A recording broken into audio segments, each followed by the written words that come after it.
चलिए तो अपन आगे बढ़ाते हैं चैप्टर 2 के रिवीजन को, और अब हम बात करेंगे 10th नंबर हेडिंग की। क्या है सर? प्लानिंग एक्टिविटीज, जिसके अंदर हम बात करेंगे कि ओवरऑल ऑडिट स्ट्रेटेजी एस्टेब्लिश करने के रिगार्डिंग क्या ध्यान रखना है, क्या बेनिफिट्स होते हैं, और ऑडिट प्लान के डेवलपमेंट के रिगार्डिंग हम यहाँ पर बातें करने वाले हैं। बोलो, स्टार्ट करते हैं सर। अच्छा, ये तो कोई काम की बात है नहीं, केवल इतना बताया है कि अभी हम इस लेक्चर में दो चीज़ों के बारे में बात करने वाले हैं, एक ओवरऑल ऑडिट स्ट्रेटेजी और दूसरा डेवलपमेंट ऑफ ऑडिट प्लान। इन दो चीज़ों के बारे में हम बात करने वाले हैं ना। तो देखो, यहाँ पर लिखे एडवांटेजेस ऑफ ऑडिट स्ट्रेटेजी, ठीक है। पर उसके पहले अपन पढ़ेंगे factors to be taken into consideration by auditor while establishing overall audit strategy. मतलब स्ट्रेटेजी बनाते समय कौन कौन सी बातें ध्यान में रखना है, ठीक है। ये दोनों चीजें ही पढ़ना है, ठीक है। पहले मैं आपको एक लाइन पढ़ के सुनाता हूँ, सुनना ध्यान से उसको। Overall audit strategy, overall audit strategy OAS set the scope, timing and direction of the audit. Strategy के अंतर्गत क्या करा जाता है? ऑडिट की तीन चीजें डिसाइड होती हैं। कौन कौन सी? स्कोप, क्या करना है क्या नहीं करना है, ऑडिट में क्या करना है क्या नहीं करना है, स्कोप ऑफ ऑडिट क्या होगा। टाइमिंग, कब तक ऑडिट खत्म करना है, कब शुरू करना है कब खत्म करना है, पूरा टाइम शेड्यूल ये स्ट्रेटेजी के अंदर डिसाइड होता है। और डायरेक्शन, मतलब कौन कौन से सिग्निफिकेंट फैक्टर ध्यान में रखनी है। अरे आप अपनी टीम को डायरेक्शन दोगे ना, तो कौन कौन से सिग्निफिकेंट फैक्टर ध्यान में रखोगे उनको डायरेक्शन देते समय, ताकि उनके एफर्ट्स का आउटकम बहुत अच्छा आए। ये तीन चीजें बेसिकली डिसाइड की जाती हैं OAS के अंदर, ठीक है। सो OAS set the scope, timing and direction of the audit and guides the development of more detailed audit plan. मतलब इस OAS के हिसाब से एक डिटेल्ड ऑडिट प्लान डेवलप किया जाता है। क्या ये लाइन आपको समझ में आई OAS के रिगार्डिंग? OAS के रिगार्डिंग, ठीक है। ये है ओवरऑल ऑडिट स्ट्रेटजी के बेनिफिट्स, ठीक है। या यूं कहूं कि assistance for the auditor, auditor के लिए क्या फायदे होते हैं, इस पर मैं चर्चा करूंगा। पर उसके पहले मैं आपको बता रहा हूं क्या 12th नंबर की heading, factors to be taken into consideration by auditor for establishing OAS, ठीक है। पांच चीजें आपको ध्यान में रखना है, पांच चीजें आपको ध्यान में रखना है OAS बनाते समय, ओवरऑल ऑडिट स्ट्रेटेजी बनाते समय। सबसे पहले characteristics of the engagement that defines its scope. मैंने बोला था ना, OAS क्या डिसाइड करता है? स्कोप, टाइमिंग और डायरेक्शन ऑफ ऑडिट। तो क्या है पहला पॉइंट? स्कोप। अगर आप जानना चाहते हो कि ऑडिट में क्या करना है और क्या नहीं करना है, तो इसमें कौन मदद करेगा? Characteristics of the engagement, characteristics of the engagement. चिंता मत करो, अभी अपन को यही पढ़ना है, ठीक है।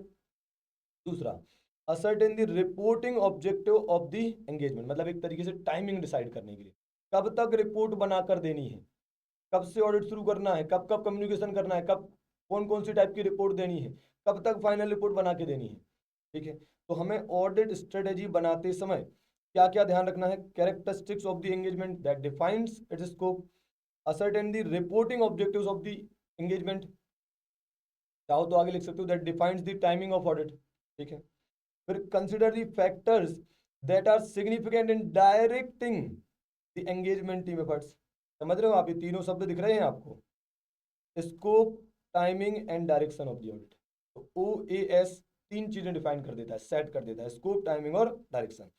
तो OAS बनाते समय यही तीन चीजें ध्यान रखना है, ठीक है। स्कोप डिफाइन करने के लिए क्या पता होना चाहिए? एंगेजमेंट के कैरेक्टरिस्टिक्स पता होना चाहिए, जैसे कि उस एंगेजमेंट में कौन कौन से नियम कानून लगते हैं, कौन सा FRF लगता है, ऐसा कुछ। रिपोर्टिंग ऑब्जेक्टिव क्या डिसाइड करता है? Timing of audit. आप चाहो तो आगे लिख सकते हो that defined the timing of audit. तो ascertain the reporting objectives of the engagement, मतलब कब तक फाइनल रिपोर्ट आपको देनी है। यार ये तो स्ट्रेटेजी में ध्यान रखना पड़ेगा ना, उस हिसाब से काम होगा ना। फिर कंसिडर दी फैक्टर्स जो कि सिग्निफिकेंट होंगे in directing the engagement team efforts, जैसे कि क्या कुछ इंडियस आए हैं, कुछ नया आया है, क्या कुछ इंडस्ट्री में बदलाव हुआ है, ऐसी चीजें यहाँ आएंगी। फिर ये लास्ट में दो चीजें वही जो आपने पहले पढ़ रखी हैं पहले लेक्चर में, या इसी PDF में ऊपर पढ़ रखी है। Consider the result of PEA। अरे भाई, प्रीलिमिनरी एंगेजमेंट एक्टिविटीज में आपने जो काम करे हैं उनके जो भी रिजल्ट आए हैं उनको भी कंसिडर कर लेना। स्ट्रेटेजी बनाते समय बढ़िया स्ट्रेटेजी बना पाओगे। तो स्ट्रेटेजी बनाने से पहले जो भी करा है, जो भी करा है मतलब क्या करा है, PEA परफॉर्म करा था तो उसके रिजल्ट भी कंसिडर कर लेना। और जो भी नॉलेज गेन करा है किसी और ऑडिट एंगेजमेंट में, किसी और अदर एंगेजमेंट में, उस नॉलेज का भी यूज कर लेना स्ट्रेटेजी बनाते समय, बढ़िया स्ट्रेटेजी आपकी बन जाएगी। And finally ascertain the nature time extent of resources to perform the engagement. क्या डिसाइड कर लेना कि nature time extent of resources क्या रखना। Nature time extent of resources मतलब कौन से हमारे जो एंगेजमेंट टीम मेंबर्स उनका कौन से मेंबर्स का कौन से एरिया को चेक करवाने में यूज करना है, कौन से मेंबर से कहाँ ज्यादा टाइम दिलवाना है किसी पर्टिकुलर एरिया में, ये सब चीजें। रिसोर्सेज को कहाँ ज्यादा यूज करवाना, कहाँ कम यूज कराना, कहाँ पर एक्सपीरियंस टीम मेंबर्स यूज करना, कहाँ पर लेस एक्सपीरियंस मेंबर यूज करना, ये सब भी स्ट्रेटेजी के अंदर डिसाइड हो जाता है। तो मोटा मोटी स्ट्रेटेजी बनाते समय ये 5 चीजें आपको ध्यान में रखनी है। ठीक है सर, बहुत अच्छा। अब एक एक पर बात कर लेते क्योंकि एक एक पर क्वेश्चन आ सकता है। क्या लिखा है sir, identify the characteristics of the engagement, जो कि क्या डिसाइड कर देती हैं कि हमें ऑडिट में करना क्या है और क्या नहीं करना है, स्कोप डिसाइड कर देती है।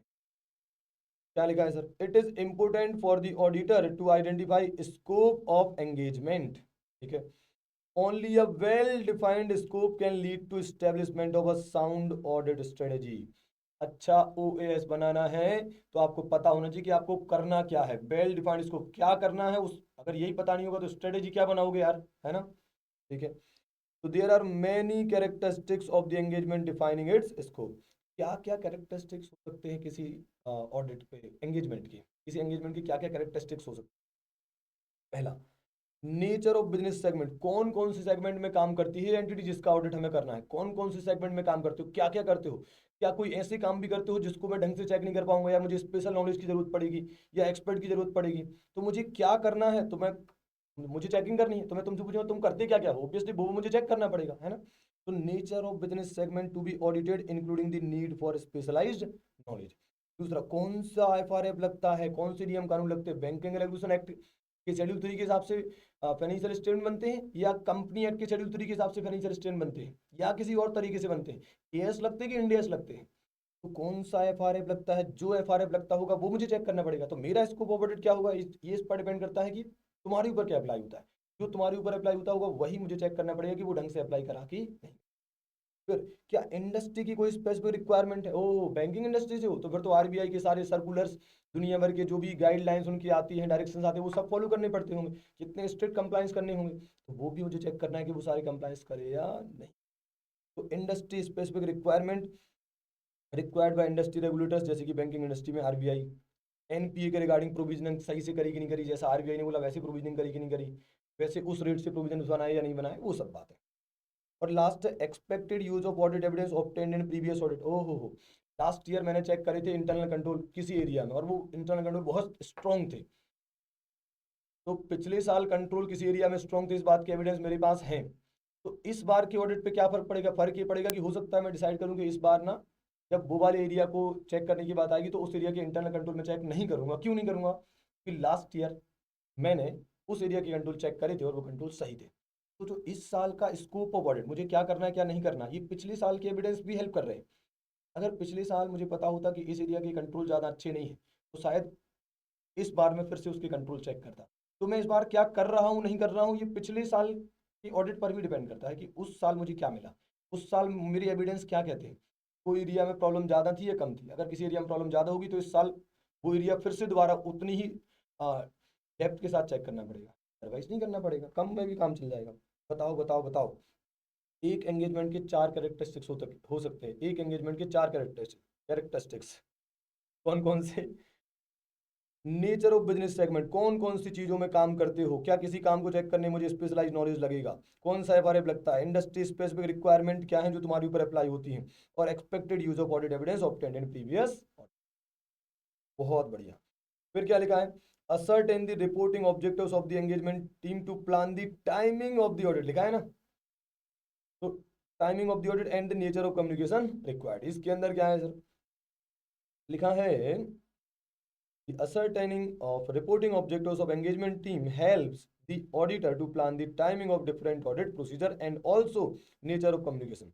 जैसे कि इसके अंदर बताया है, सबसे पहले तो आपको एक मीटिंग बुलानी है जिसके अंदर आपको डिस्कस करना है nature time extent of audit work with management. ओहो, मैनेजमेंट को बुला लो, आमने सामने आप दोनों बैठ गए, पहली मीटिंग हो रही है, पहली मीटिंग है सर, उसमें हम डिसाइड करेंगे डिस्कस करेंगे nature time extent of audit work. ठीक है, कौन कौन सी चीज़ें हमें चेक करना है, कब कब हम क्या क्या चेक करेंगे या एक्सटेंट जो भी है। हालांकि ये डिस्कशन जब होता है, ध्यान रखिए आपकी ऑडिट की इफेक्टिवनेस अफेक्ट नहीं होना चाहिए, इस तरीके से आपको डिस्कशन करना है। तो सबसे पहले मीटिंग बुलाई, उसमें क्या डिस्कस करा, nature, time, extent of audit work. साथ में डिस्कस कर लिए entities, time table for reporting, कब कब हम आपको रिपोर्ट देंगे, कब तक आपको फाइनल रिपोर्ट चाहिए, उसके पहले क्या क्या रिपोर्ट चाहिए, ऐसी कुछ बातें हो सकती हैं। पूरा टाइम टेबल है ना, कब शुरू होगा ऑडिट, कब खत्म होगा, entities, time table for reporting, ये इसी मीटिंग में डिस्कस हो गया है ना। इसी मीटिंग में एक और चीज डिस्कस हुई, discussion with management regarding the expected type and timing of report. ओहो, कौन कौन सी रिपोर्ट चाहिए आपको बता दो, आप किस किस टाइम पर रिपोर्ट चाहिए वो सब मुझे आप बता दो, तो उस हिसाब से मैं आपको रिपोर्ट देते रहूँगा। और क्या डिस्कस करोगे मैनेजमेंट से ही कि बताओ, discussion with management regarding the expected communication on the status of audit work. मतलब हम मैनेजमेंट से पूछेंगे आप क्या चाहते हो कि जो स्टेटस ऑफ ऑडिट वर्क हम बताएंगे, कितना ऑडिट हो गया, कितना बचा है, कितना टाइम और लगना है, कितना टाइम लग गया है, ये जो भी बातें हैं, तो इस रिगार्डिंग आपकी क्या एक्सपेक्टेशन है, आप क्या चाहते हो कि हम आपको क्या क्या बताते जाएं और कब कब बताते जाएं। जैसे कि हर 10 दिन में आपको अपडेट करें क्या, कि 15 दिन में करें, कि हर मंडे को करें, कि क्या करें, है ना। तो discussion with management regarding the expected communication, क्या कम्युनिकेशन चाहते हो आप कि हम क्या क्या बताएं और कब कब बताएं on the status of audit work through out the. तो मैनेजमेंट से ये चार बातें करनी। मैनेजमेंट से आपने एक ऑर्गेनाइजेशन मीटिंग करा जिसमें एनटी ऑफ ऑडिट वर्क डिसाइड करा, ठीक है, उसमें आपने टाइम टेबल डिसाइड कर लिया कि कब ऑडिट शुरू करेंगे, कब खत्म करेंगे। फिर आपने उनसे डिस्कशन करा कि कौन कौन से टाइप की आपकी रिपोर्ट्स चाहिए है और कब कब चाहिए है। फिर आपका हो जाएगा कि स्टेटस ऑफ ऑडिट वर्क के रिगार्डिंग आपका एक्सपेक्टेड कम्युनिकेशन क्या होगा, वो भी अपन ने डिस्कशन कर लिया, ठीक है। अब एक अलग पॉइंट है फिफ्थ वाला, बेटा ये एक कैटेगरी क्वेश्चन होना चाहिए, इसको भी नहीं बोलना चाहिए, बहुत काम आ सकता है ना। और वैसे चैप्टर 2 में बेटा सब कुछ एक कैटेगरी मान के चलो आप, तो ये चैप्टर 12 नंबर का आता है, गिनी चुनी हेडिंग्स हैं, लगता है इसमें तो नंबर चाहिए 20, मत करो कि ये कैटेगरी है बी है, जो सब पढ़ो। क्या लिखा है, expected nature and timing of communication. ओ हो, एंगेजमेंट टीम मेंबर, मैं उनसे ही मीटिंग थोड़ी करता रहूंगा, एक बार अपनी टीम से भी तो मुझे मीटिंग्स करनी है, तो मैं क्या करूंगा, मैं डिसाइड कर लूंगा, समझ रहे हो, मैं डिसाइड कर लूंगा क्या क्या, किस रिगार्डिंग मुझे मीटिंग्स करनी है और कब कब मीटिंग करनी, अपनी टीम मेंबर्स के रिगार्डिंग, अपनी टीम मेंबर्स से भी तो मीटिंग करनी पड़ेगी ना, ठीक है। Including the nature and timing of team meetings, किस किस किस बारे में मीटिंग होगी, कब कब मीटिंग्स होगी, है ना, कब कब रिव्यू किया जाएगा। तो कुल मिलाकर बेटा ये है कि आप जब ओवरऑल ऑडिट स्ट्रेटेजी बना रहे हो, आप कितनी चीज़ें कंसिडर करते हो, ये 5 चीज़ें आप कंसिडर करते हो। एक तो हो गया characteristics of the engagement that defines its scope, दूसरा हो गया रिपोर्टिंग ऑब्जेक्टिव, जिसमें अपन ने पढ़ा कि आपको क्या क्या करना है, ठीक है। तो 4 बातें लिखी है मैनेजमेंट से रिलेटेड, एक जो लास्ट पॉइंट लिखी है वो अपनी टीम मेंबर्स के रिगार्डिंग लिखी है, कि हमें ये भी डिसाइड कर लेना है कि कब कब किस किस रिगार्डिंग हम अपनी टीम से मीटिंग करेंगे, ठीक है, ये भी आपको डिसाइड कर लेना है। फिर आता है factors that are significant in directing the engagement team efforts. यार मेरी टीम ऑडिट करने वाली है, ठीक है, मुझे ये सोचना पड़ेगा ना कि यार ये लोग मेहनत तो बेचारे बहुत कर ही रहे हैं, क्यों ना इनके मेहनत का, इनके एफर्ट्स का आउटकम इन्हें बहुत अच्छा मिले। तो आउटकम बहुत अच्छा तब मिलेगा जब मैं उनको डायरेक्शन बहुत अच्छा दे दूंगा, ठीक है। जैसे आप बच्चे स्टूडेंट सारे पढ़ रहे हैं, अब मैं चाहता हूँ कि आपके एफर्ट्स का आउटकम, आपको उसका जो रिजल्ट है वो बहुत अच्छा मिले, तो मैं आपकी कैसे हेल्प कर सकता हूँ। मैं आपको बताऊंगा कि बेटा सुनो, ये इंपॉर्टेंट है, ये कम इंपॉर्टेंट है, ये रिस्की है, ये लेस रिस्की है, ऐसी चीज़ें बताऊंगा ना बेटा, ये चेंजेस आ गए हैं, या जो भी है, मतलब कुछ ना कुछ ऐसा बताऊंगा जिससे आपके एफर्ट्स को एक सही 4 चांद लग जाए, मतलब ये समझ लो आप, है ना? तो देखो कौन कौन से फैक्टर कंसिडर करना है जिन्हें सिग्निफिकेंट माना जाएगा in directing the engagement team effort, है ना, इसको की कैटेगरी बोला है, इनफैक्ट A+ होना चाहिए, है ना। क्या लिखा है, the auditor need to direct efforts of engagement team towards matter that in his professional judgment are significant। मतलब ऑडिटर की प्रोफेशनल जजमेंट के हिसाब से अगर उसे कोई मैटर सिग्निफिकेंट लगता है तो उस मैटर को उसको अपनी टीम को बताना है, ताकि उसकी टीम अच्छा परफॉर्म कर सके। जैसे कि more energies need to be devoted to significant matters, ज़्यादा एनर्जी कहाँ चली जाए, सिग्निफिकेंट मैटर पे। जैसे आपको बता दिया मैंने कि यार कौन से चैप्टर ज़्यादा इंपॉर्टेंट है, कौन से कम इंपॉर्टेंट है, तो आपकी जो एनर्जी है ना वो ज़्यादा इंपॉर्टेंट चीज़ों पर ज़्यादा जाएगी और कम इंपॉर्टेंट चीज़ों पर कम एनर्जी वेस्ट, है ना। एग्जाम्पल्स में क्या क्या लिखा है, सबसे पहला लिखा है वॉल्यूम ऑफ ट्रांजेक्शन विच में determine whether it is more efficient for the auditor to rely on internal control. ये सब बच्चे भूल जाते हैं, कैसे याद रखना है, ध्यान रखिएगा। क्या है कि जैसे मैंने देखा कि यार अपन बहुत बड़ी एंटिटी का ऑडिट करने, मान लो कोई एसबीआई बैंक का ऑडिट करने गए हैं, अपन आईसीआई एचडीएफसी बैंक जैसे बैंक का ऑडिट करने गए हैं, इतनी बड़ी ऑर्गेनाइजेशन का ऑडिट करने गए हैं, तो अपन ने देखा कि यार वॉल्यूम ऑफ ट्रांजेक्शन तो बहुत ज़्यादा है। इसका मतलब है कि ट्रांजेक्शन तो बहुत ज़्यादा चेक किए ही नहीं जा सकते। तो हो सकता है ऐसे केस में मैं अपनी टीम को ये बताऊं कि सुनो यार, ट्रांजेक्शन तो अपन बहुत चेक कर नहीं पाएंगे, अच्छा होगा कि अपन कंट्रोल्स पर रिलाई करें। अगर कंट्रोल्स अच्छे होंगे तो वहाँ पर कम चेकिंग करेंगे, अपन केवल वहीं ज़्यादा चेकिंग करेंगे जहाँ पर कंट्रोल्स वीक हो। इसके अपोजिट अगर मान लो वॉल्यूम ऑफ ट्रांजेक्शन बहुत कम होता, हम किसी रियल एस्टेट कंपनी का ऑडिट करने गए होते जहाँ 40-50 ट्रांजेक्शन ही है, तो हो सकता है मैं बोल देता कि एक काम करो, कंट्रोल्स के भरोसे मत बैठो, अपन सारे ट्रांजेक्शन चेक कर सकते हैं, बहुत थोड़े से ट्रांजेक्शन है, सारे हाई वैल्यू के ट्रांजेक्शन है, सब कर लेते हैं। इसका मतलब ये है कि सबसे पहले मैं उनको बताऊंगा कंसिडरिंग वॉल्यूम ऑफ ट्रांजेक्शन कि क्या ये उचित होगा, क्या ये मोर एफिशिएंट होगा कि हम कंट्रोल्स पर रिलाई करें या नहीं होगा, ये हमें उनको बताना। ठीक है। सेकंड क्या है, अगर कुछ चेंज आया है तो ठीक है, अगर डीटी के टीचर चाहते हैं, डायरेक्ट टेस्ट के टीचर चाहते हैं कि उनके बच्चे अच्छा परफॉर्म करें, तो डायरेक्ट टेस्ट के टीचर को क्या बता देना चाहिए कि यार इस बार क्या क्या अमेंडमेंट्स आए हैं, कहीं अमेंडमेंट्स में कुछ चीज़ें ऐसे ना हो कि हमारे बच्चे इग्नोर हो जाएं, उसको ध्यान ना दे पाए हमारे बच्चे अमेंडमेंट्स को, है ना, ऐसा। तो इसी टाइप की बात है, को रिलेट कर रहा हूँ। अब ऑडिट में तो ऐसे अमेंडमेंट आते नहीं है, इसलिए डीटी या कोई भी मतलब लॉ वाला जो पार्ट होता है। Significant changes in FRF such as changes in AS, ओहो हो, मैं अपनी टीम को बताऊंगा, सुनो पहले एएस लगते थे इस पर, अब इस बार से इंडियस लग रहे हैं, फिर फलाना एएस बदल गया है, कुछ भी ऐसी बड़ी कुछ चेंज हुआ है, बड़ा चेंज वो बता दूंगा ना, तो ऑडिट सही डायरेक्शन में चला जाएगा, बढ़िया ऑडिट होगा, है ना। तो अगर कुछ चेंज आया है तो फिर सिग्निफिकेंट इंडस्ट्री डेवलपमेंट, ओहो, एफआरएफ में चेंज आना अलग बात है, इंडस्ट्री में चेंज आना अलग बात। एफआरएफ मतलब कि जिस हिसाब से आप अपने फाइनेंशियल स्टेटमेंट बनाते हैं वो एफआरएफ होता है ना। फाइनेंशियल स्टेटमेंट बनाने में जो भी नियम कानून लगते हैं वो एफआरएफ होता है। और यहाँ पर क्या बोला, इंडस्ट्री डेवलपमेंट। ठीक है, तो और भी तो नियम कानून हो सकते हैं इंडस्ट्री के जो आप पर अप्लाई हो सकते हैं। तो significant industry development such as changes in the industry regulation and new reporting requirement. भाई बैंकिंग इंडस्ट्री से जो सबसे अच्छा एग्जांपल लगता है, कुछ नई रिपोर्टिंग रिक्वायरमेंट है, आए दिन आरबीआई बोलता है कि अब आपको ये भी ध्यान रखना पड़ेगा, वो भी ध्यान रखना पड़ेगा, कुछ नई चीज़ें भी आपको ऑडिट रिपोर्ट में देनी पड़ेंगी। तो यार जब मैं स्ट्रेटेजी बना रहा हूँ, ठीक है, तो मुझे ये सब भी तो ध्यान रखना ही पड़ेगा ना, और अपनी टीम को बताना पड़ेगा ना कि सुनो कुछ डेवलपमेंट हुआ है, कुछ नया आया है, कुछ नई चीज़ें अप्लाई होने लगी, कुछ नई चीज़ें रिपोर्ट करनी पड़ेंगी, तभी तो वो उस हिसाब से ऑडिट करेंगे और उन चीज़ों को चेक करेंगे। ठीक है, फिर क्या लिखा है, अदर सिग्निफिकेंट रेलिवेंट डेवलपमेंट, इसके अलावा, इन सब के अलावा, वॉल्यूम ऑफ ट्रांजेक्शन, एफआरएफ में सिग्निफिकेंट चेंज, इंडस्ट्री डेवलपमेंट में कुछ सिग्निफिकेंट चेंज आना, के अलावा जो बचता है वो अदर सिग्निफिकेंट रेलिवेंट डेवलपमेंट, जैसे कि changes in legal environment affecting the entity, जैसे कि कोई नए एक्ट का आ जाना, या फिर कोई एग्जिस्टिंग एक्ट का अप्लाई होना स्टार्ट हो जाना इस बार से। जैसे मान लो कि पहले आप फॉरेन करेंसी ट्रांजेक्शन नहीं करते थे तो आप पे फीमा नहीं लगता था, पर आप करने लगे हो तो अब लगने लगेगा फीमा। तो कोई नया अगर एक्ट आया है जिसकी रिक्वायरमेंट कंप्लाई करनी है, वो भी आ जाएंगी। तो अदर सिग्निफिकेंट रेलिवेंट डेवलपमेंट याद रहेगा। क्या क्या है सर, वॉल्यूम ऑफ ट्रांजेक्शन, फिर सिग्निफिकेंट चेंजेस इन एफआरएफ, फिर सिग्निफिकेंट इंडस्ट्री डेवलपमेंट्स, जैसे कि बैंक के द्वारा कोई नई रिपोर्टिंग रिक्वायरमेंट आ जाना। लास्ट क्या है, other significant relevant development, other significant relevant, जैसे कि किसी न्यू एक्ट का आ जाना, लीगल एनवायरनमेंट चेंज, एनवायरनमेंट वाला कोई एक्ट लगने लगा है आप पर, ऐसा कुछ। फिर ये उतना काम का नहीं, जल्दी से बता देता हूँ क्या लिखा है sir. Consider the result of PEA and where applicable whether knowledge, knowledge gain जो आपने करा है वो आपको स्ट्रेटेजी बनाते समय कंसिडर करना है। तो consider the result of PEA and knowledge gained from similar engagement is helpful in establishing overall audit. बोलो यार।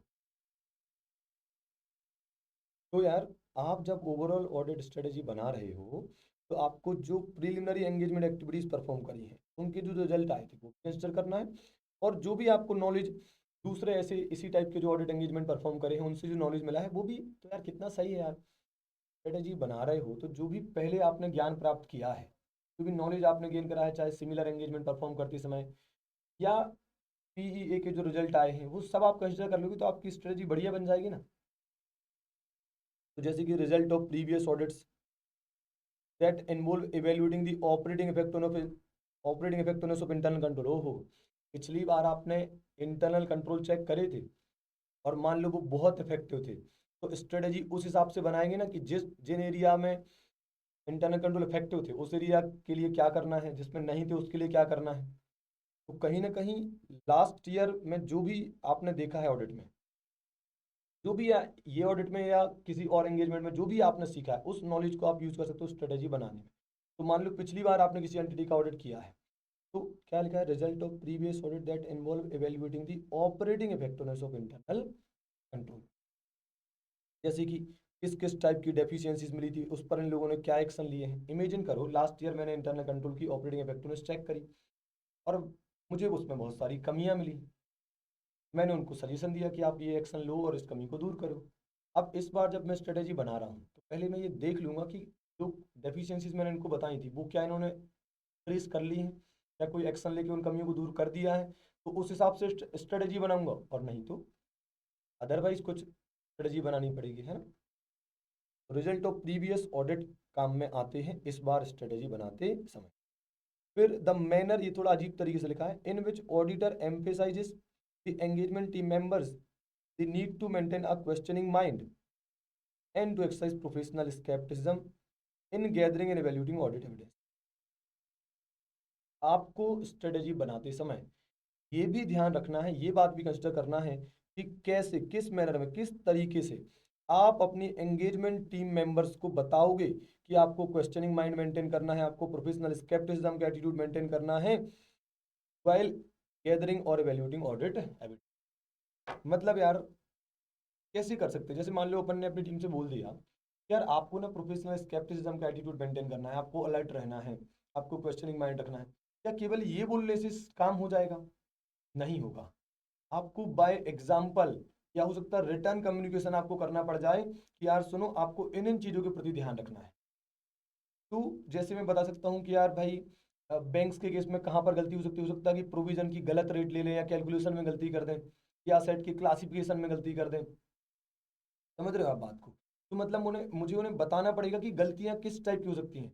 तो एविडेंस में इनकंसिस्टेंसी अगर दिखाई दे तो आपको क्या करना है, तो आपको सम अलर्ट रहना है उसके प्रति। तो मैं बोल रहा हूँ कि अलर्ट रहना है, क्वेश्चनिंग माइंड रखना है, प्रोफेशनल स्केप्टिसिज्म का एटीट्यूड मेंटेन करना है, ये बोलना अपनी जगह है। पर उनको बताना भी तो पड़ेगा कि भाई किन किन चीजों के प्रति ऐसा दिखाई दे, रिलेटेड पार्टी ट्रांजेक्शन दिखाई दे तो तुरंत अलर्ट हो जाना। तो बाय एग्जाम्पल इवन मुझे लिखकर उनको देना चाहिए। तो स्ट्रेटेजी के अंदर स्ट्रेटेजी बनाते समय मुझे ये भी ध्यान रखना है कि किस तरीके से मैं अपने टीम मेंबर्स को बताऊंगा कि आपको कैसे आपको प्रोफेशनल स्केप्टिज्म का एटीट्यूड मेंटेन करना है ना। तो ये भी स्ट्रेटेजी के अंदर आ जाता है। And finally ascertain the nature time extent of resources necessary to perform the engagement.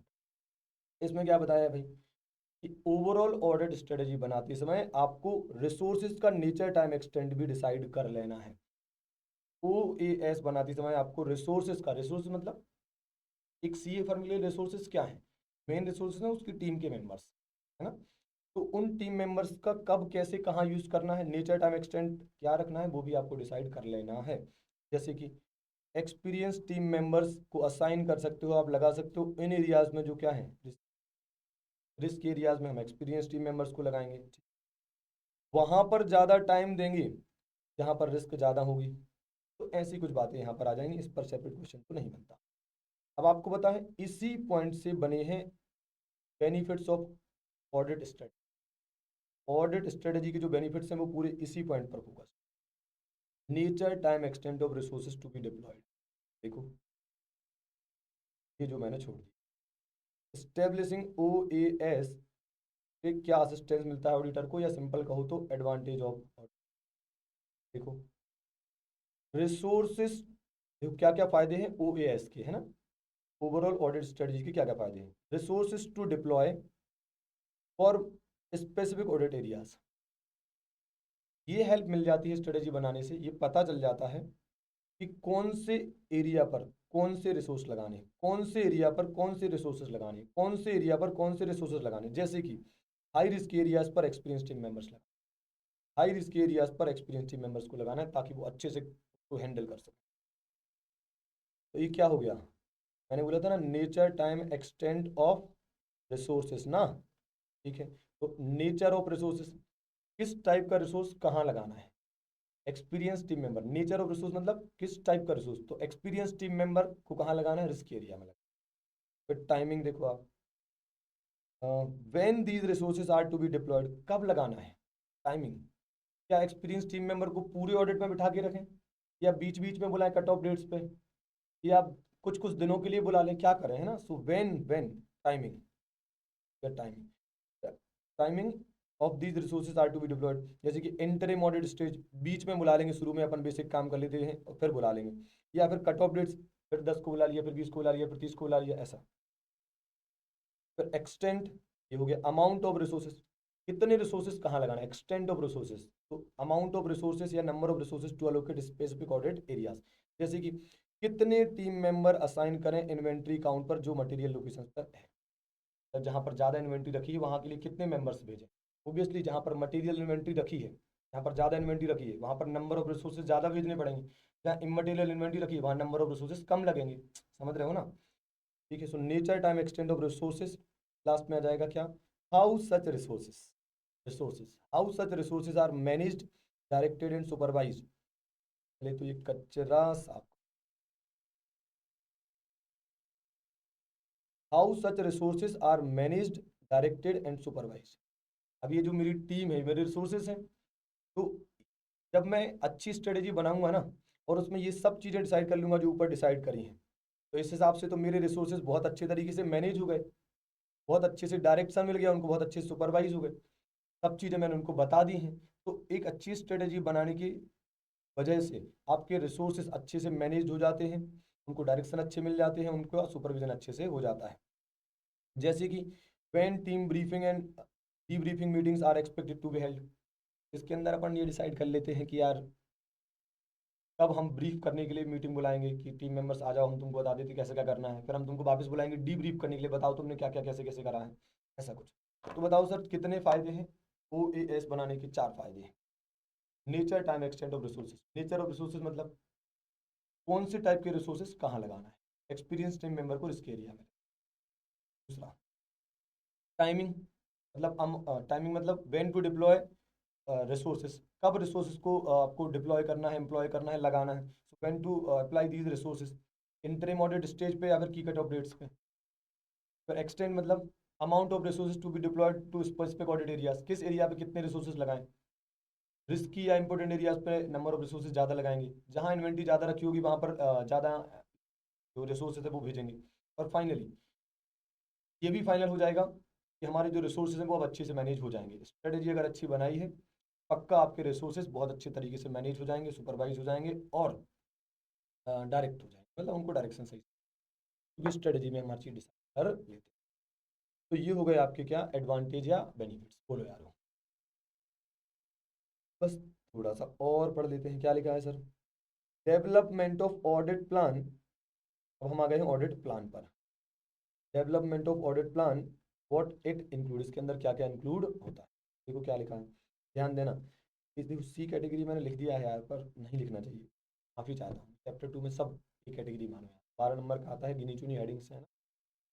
तो development of audit plan, what does it include, और एमसीक्यू में तो आ ही सकता है। Audit plan audit plan audit plan के बारे में बात करें।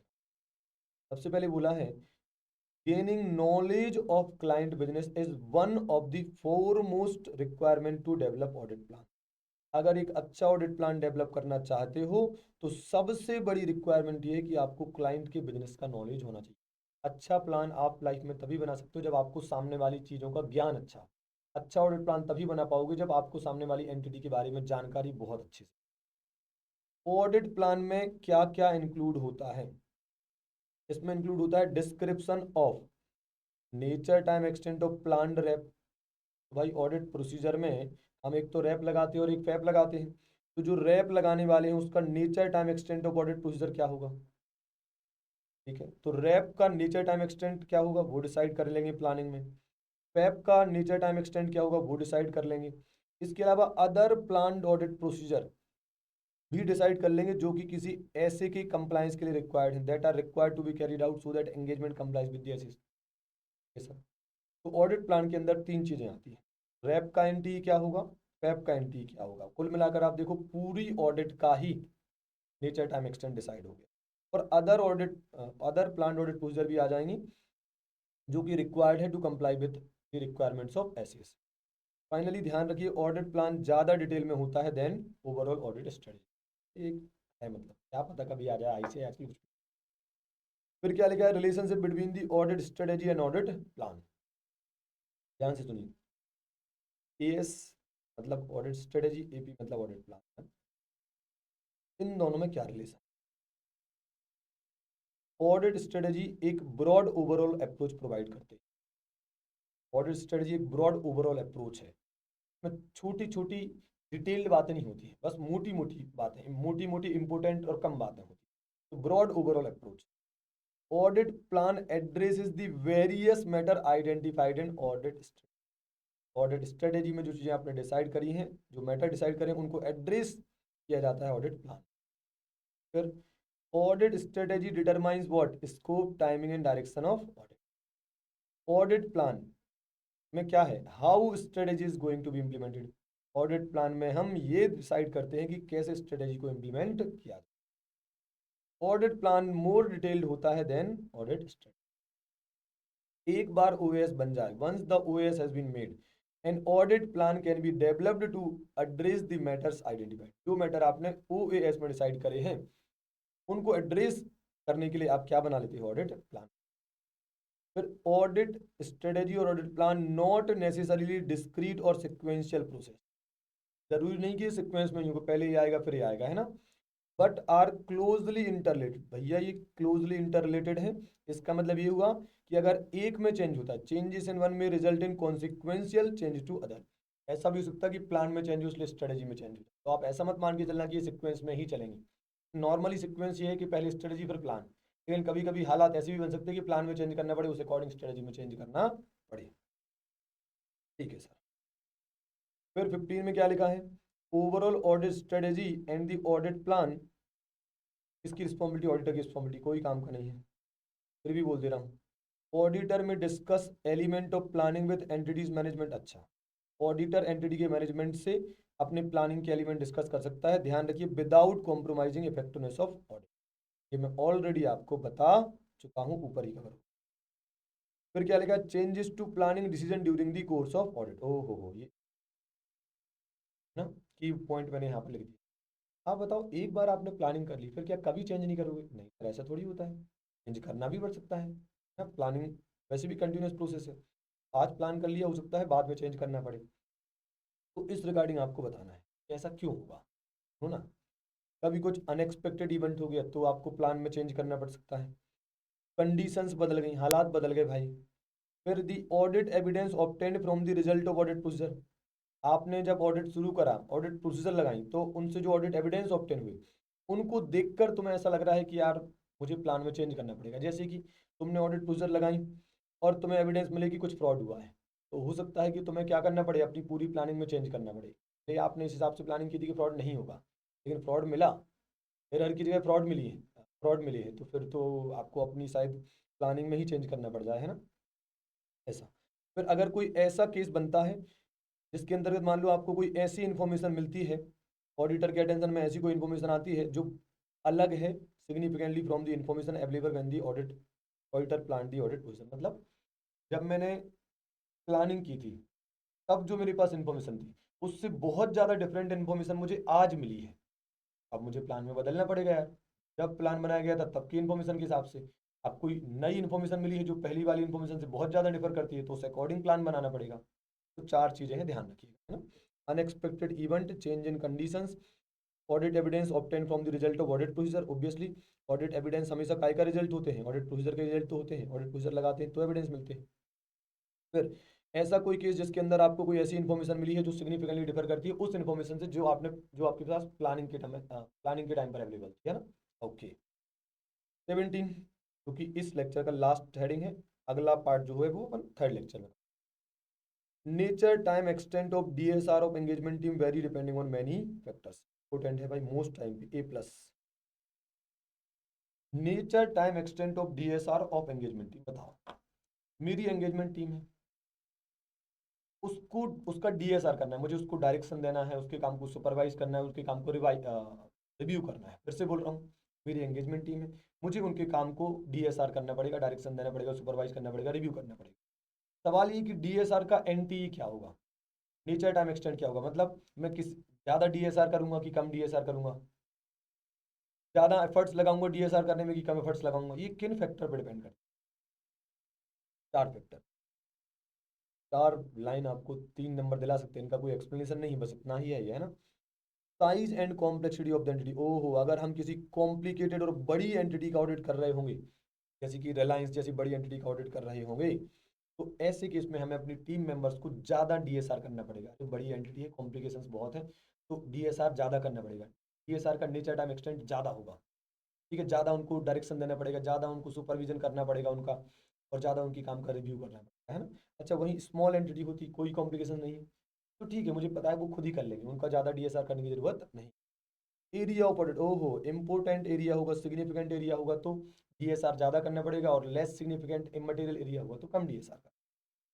The assessed risk of material statement, अगर रिस्क ऑफ मटेरियल स्टेटमेंट ज़्यादा होगी किसी एरिया में या किसी ऑडिट में, उस केस में हम डीएसआर ज़्यादा करेंगे, और रिस्क कम होगी तो कम DSR. Last, capabilities and competence of the engagement team members, हो कैपेबिलिटीज और कॉम्पिटेंस, ओह, मेरी टीम अगर बहुत कैपेबल होगी, बहुत कॉम्पिटेंट होगी, मेरी टीम अगर स्मार्ट होगी, तो मुझे डीएसआर ज़्यादा करनी नहीं पड़ेगा, मेरी टीम स्मार्ट है ना, तो ज़्यादा ज्ञान देने की जरूरत है क्या, नहीं।